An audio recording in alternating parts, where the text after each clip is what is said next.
Hello, എന്തൊക്കെ എല്ലാവർക്കും സുഖല്ലേ? അപ്പോൾ നമ്മൾ ഇന്നത്തെ പുതിയ വിശേഷം എന്താണെന്ന് വെച്ചിട്ടുണ്ടെങ്കിൽ നമ്മൾ ഇവിടെ കമ്പിപ്പണിയിലാണ്, ബീമിൻ്റെ ഫുള്ള് കമ്പിപ്പണിയിലാണ് ബിൽഡിങ്ങിൻ്റെ. അതിന് മുമ്പ് നമ്മൾ ചെയ്യേണ്ട ഒരു കാര്യമുണ്ട്. ഈ കെട്ടമ്പിണ്ടല്ലോ, ബീം ടു ബീം, ഇത് അങ്ങോട്ടും ഇങ്ങോട്ടും നമ്മൾ വലിച്ചടിച്ച് കഴിഞ്ഞിട്ടുണ്ടെങ്കിൽ വൈബ്രേറ്റർ പിടിക്കുന്ന സമയത്ത് ഇത് മലയ്ക്കൂല, തള്ളൂല. നമുക്ക് ധൈര്യത്തോടെ വൈബ്രേറ്റർ പിടിക്കുക, ഒരു പേടിയും പേടിക്കേണ്ടിയില്ല. നമ്മൾ ചില സമയത്ത് ചിലപ്പോൾ കോൺക്രീറ്റ് നമ്മൾ ഫുൾ ടൈം നമ്മൾ ലൂസ് പറഞ്ഞാലും ചിലപ്പോൾ ഒന്നോ രണ്ടോ ചട്ടൊക്കെ ടൈറ്റ് വരും. അപ്പോൾ നമ്മളിത് ഇറങ്ങൂലുള്ള പേടിയിൽ നമ്മൾ എന്താ ചെയ്യുക, വൈബ്രേറ്റർ നല്ലോണം പിടിച്ചോടെ തന്നെ പിടിച്ചേക്കും. അതിന് നല്ല എന്താ പറയുക, നമ്മൾ ഈ കെട്ടമ്പി അടിച്ച് നമുക്ക് ധൈര്യം. പക്ഷെ ആ കെട്ടമ്പി അടിക്കുന്ന എപ്പോഴും നമ്മൾ ഈ കമ്പി പണി എടുക്കുന്നതിന് മുമ്പ് നമ്മൾ കെട്ടമ്പി അടിക്കണം. ഇവിടെ ഫുള്ള് കണ്ട് നമ്മൾ കെട്ടമ്പി ഫുള്ള് കെട്ടമ്പി അടിച്ചു കൊടുത്ത് കംപ്ലീറ്റ് കെട്ടമ്പി അടിച്ച് ഒരു വൺ സൈഡ് മാത്രം അടിക്കാവോ കെട്ടമ്പി, രണ്ട് സൈഡും അടിച്ചിട്ട് കമ്പി അങ്ങോട്ട് ഇറക്കാനില്ല. വൺ സൈഡ് ഫുള്ള് കെട്ടമ്പി അടിച്ച കെട്ടമ്പി നേരെ ഇങ്ങോട്ടേക്ക് വളച്ചു വെക്കുക.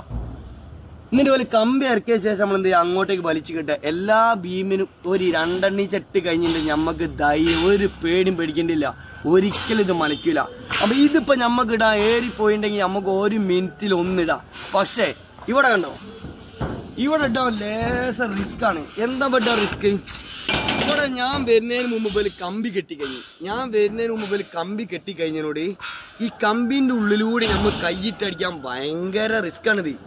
ഇത് ഫസ്റ്റ് ആണെങ്കിൽ നമുക്ക് ഒരു മിനിറ്റ് മതി. ഇനി ഇതിപ്പോൾ ഒരു മിനിറ്റ് പോരാ, ഇതിപ്പോൾ ഒരുപാട് ടൈം പോകും. ഇതിങ്ങനെ കമ്പി ചുറ്റിങ്ങോട്ട് അടിക്കണമെങ്കിൽ ഒരുപാട് ടൈം പോകും. അപ്പോൾ ഓരോ പണിക്കും ഓരോ പണിൻ്റെ നേക്കും ഓരോ തന്ത്രങ്ങളും ഉണ്ട്. ആ രീതിയിൽ തന്നെ നമ്മൾ നീങ്ങണം. ഇതിപ്പോൾ കണ്ടോ എന്തൊരു ബുദ്ധിമുട്ടാണ് ഇത് അടിക്കാൻ. നമ്മളെ ചുറ്റി അതിൽ ഒതുങ്ങി കിട്ടൂല, ചുറ്റിയോടെ കിട്ടൂല റെഡി ആയിട്ട്. അപ്പോൾ ഇത് അടിക്കാൻ നമ്മൾ ഏകദേശം നല്ല റിസ്ക്. നമ്മളെ കൈക്ക് ചിലപ്പോൾ അടി കൊടുക്കും, ഭയങ്കര റിസ്ക്കാണ് ഇത് അടിക്കാൻ. കണ്ടോ, ഭയങ്കര ബുദ്ധിമുട്ടാണ്.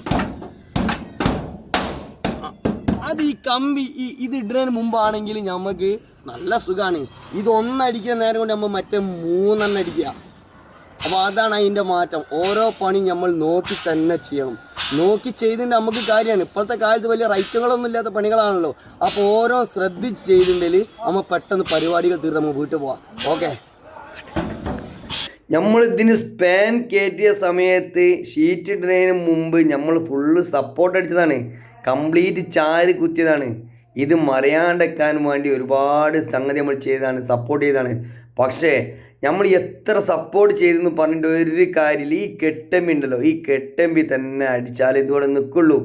മറ്റേത് നമ്മൾ നമ്മൾ കോൺക്രീറ്റ് ഇട്ട് കഴിഞ്ഞാൽ വൈബ്രേറ്റർ പിടിക്കുന്ന സമയത്ത് നമ്മൾ മനസ്സിൽ തൃപ്തിയാവില്ല. അപ്പോൾ നമ്മൾ നല്ലോണം വൈബ്രേറ്റർ പിടിച്ചെടുക്കും. അപ്പോൾ ഇത് രണ്ട് ഭാഗത്തോടെ മലച്ചാളും. അത് വലിയൊരു പ്രശ്നമാണ്. ഇപ്പം നമ്മൾ കുറഞ്ഞ സമയം പോവുള്ളൂ, ഒരു ബുദ്ധിമുട്ടില്ല. ഇതൊക്കെ ഓരോ നമ്മൾ ചെയ്യേണ്ട സമയത്ത് നമ്മൾ ചെയ്യേണ്ട രീതി നമ്മൾ ചെയ്താണ്ടല്ലോ കുറേ ടെൻഷനുകൾ നമ്മൾക്ക് കുറഞ്ഞിട്ടും. നമ്മളാവശ്യം ടെൻഷൻ കുറയാന്നുള്ളതാണല്ലോ. പണി എന്തെങ്കിലുമൊക്കെ കാട്ടിയോ പണിയെടുത്തിരും, പക്ഷെ അതിൽ അർത്ഥമില്ലല്ലോ. നമുക്ക് ഈ പണി കഴിഞ്ഞ് നമ്മളെ പണീൻ്റെ വൃത്തിയും നമ്മളെ സ്വഭാവവും കാര്യങ്ങളും അനുസരിച്ച് അടുത്ത ഈ മുതലാളിൻ്റെ കയ്യിലുള്ള പണി നമുക്ക് കിട്ടുള്ളൂ. നമുക്ക് ഈ പണി തീർന്ന് പുറേ കുത്തിയിരുന്നാൽ പോരല്ലേ, നമുക്ക് തുടർച്ചയായിട്ട് മുന്നോട്ട് പോകണ്ടേ.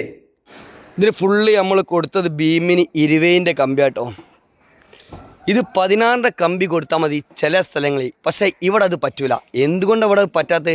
ഫില്ലർ ടു ഫില്ലർ അല്ല ഇത് ലോഡ് വരുന്നത്. ഇത് ഫുള്ള് റൂമിൻ്റെ സെൻറ്ററിലേക്കാണ്. ഇവിടെ കണ്ടോ, ഈ റൂമിൻ്റെ സെൻറ്ററിലേക്കാണ് ഈ ലോഡ് വന്നത്. അതേപോലെ തന്നെ ഇവിടെ ഈ ജംഗ്ഷൻ വരുന്നത് റൂമിൻ്റെ സെൻറ്ററിലേക്കാണ്. അതുകൊണ്ടാണ് നമ്മൾ എന്ത് ചെയ്ത് 20ൻ്റെ കമ്പി കയറ്റിയത്. 20ൻ്റെ കമ്പി നിർബന്ധമായിട്ട് കയറ്റണം. അല്ലെങ്കിൽ പിന്നെ 16 എന്ത് ചെയ്യണം, 6 എണ്ണം കെട്ടണം. ടോപ്പിൽ 3 അടിയിൽ 3. അതിൽ കാര്യമില്ല. അതിനേക്കാളും ബലം കിട്ടുന്നതാണ് 20ൻ്റെ കമ്പിയാണ്. ഒരൊറ്റ കമ്പി ആകുമ്പോൾ ഉള്ള നല്ല ബലം ഉണ്ടാവും. ആടെ നമ്മൾ 6, 7, 10 കമ്പി കൊടുത്തിട്ടുണ്ടെങ്കിൽ ആ മറ്റേ കമ്പിൻ്റെ ബലം നമുക്ക് വരില്ല. വെറുതെ തൂക്കി നോക്കുമ്പോൾ കുറേ പൈസ ആയിട്ട് കൂടുന്നുള്ളൂ. അതാണ് ഇതിൻ്റെ സ്ഥിതി. കംപ്ലീറ്റ് നമ്മൾ 20 കൊടുത്തതാണ്. അടിയിൽ 3 എണ്ണവും മുകളിൽ 2 എണ്ണവും 5 കമ്പി മൊത്തത്തിൽ. അന്നേരത്ത് ഇവിടെ കെട്ടുന്നതാ ഇതൊരു പ്രശ്നമില്ല. ഇത് 3 മീറ്ററേ ഉള്ളൂ. ഇത് ഫുള്ള് 12ൻ്റെ കമ്പി. ബോട്ടത്തിൽ 3ഉം ടോപ്പിൽ 2ഉം 12ൻ്റെ കമ്പി. ഇത് പ്രശ്നമില്ല. അതിൽ വലിയ ലോങ് ഇല്ല, ലെങ്ത്ത് കുറവാണ്. 3 മീറ്റർ ലോങ് ഇല്ല, 3 മീറ്ററിനേക്കാളും കുറവാണ്. അതുകൊണ്ട് അത് വിഷയമല്ല. ഓക്കെ, പിന്നെ നമ്മളെ കമ്പി പണിക്കാർ നമ്മളെ സുഭാഷ് അണ്ണനാണ്. ആണേ ഇങ്ങ പാക്കേ. നമ്മളെ കമ്പി പണിക്കാർ കുഴപ്പമില്ല, ഉഷാറാണ്. അപ്പോൾ നമ്മൾ കുന്നംകുളത്തുള്ള ടീമാണ്. അത് ആവശ്യം കണ്ട് വിളിച്ചോണ്ടിട്ടോ. കുറഞ്ഞ റേറ്റിൽ കൂടുതൽ ജോലി എടുത്തു കൊടുക്കും. അതാണ് ഓക്കെ. പിന്നെ ഇത് അണ്ണനൊന്നല്ല കേട്ടോ, അണ്ണാന്ന് പറഞ്ഞാൽ ഏട്ടാന്നാണല്ലോ അതിലാട്ടാ വിളിച്ചത്. അടിപൊളി എന്താണ് അടിപൊളി ഒരു മുതലാളി തന്നെയാണത്. ആ പിന്നെ അങ്ങനെയൊക്കെയാണ് അതിൻ്റെ കഥകൾ. നല്ല പണിക്കാരാട്ടോ ഇവരെ. എന്താ പറയുക, നമ്മൾ വിളിച്ചിട്ടുണ്ട് നമ്മൾ വിശ്വസിക്കാം. കാരണം നമ്മളൊരു കോൺക്രീറ്റൊക്കെ നമ്മൾ പാർട്ടിനോട് നമ്മൾ ഇന്ന ദിവസം ചെയ്യും നമ്മൾ ആദ്യമേ പറയല്ലോ.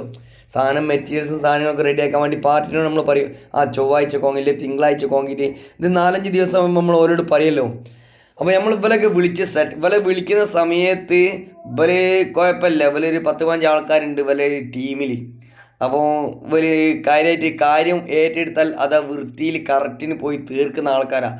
അതുകൊണ്ട് നമ്മൾ ഇവലെ വിശ്വസിക്കുക 100%. അപ്പോൾ ഇവലെ പ്രത്യേകിച്ച് എന്താ വെച്ചാൽ ഇവലെ വിളിക്കുന്ന സമയത്ത് 2 ദിവസം മുമ്പ് വിളിക്കണം. കാരണം ഇവര് പല സ്ഥലത്തും പണിയിലായിരിക്കുമല്ലോ.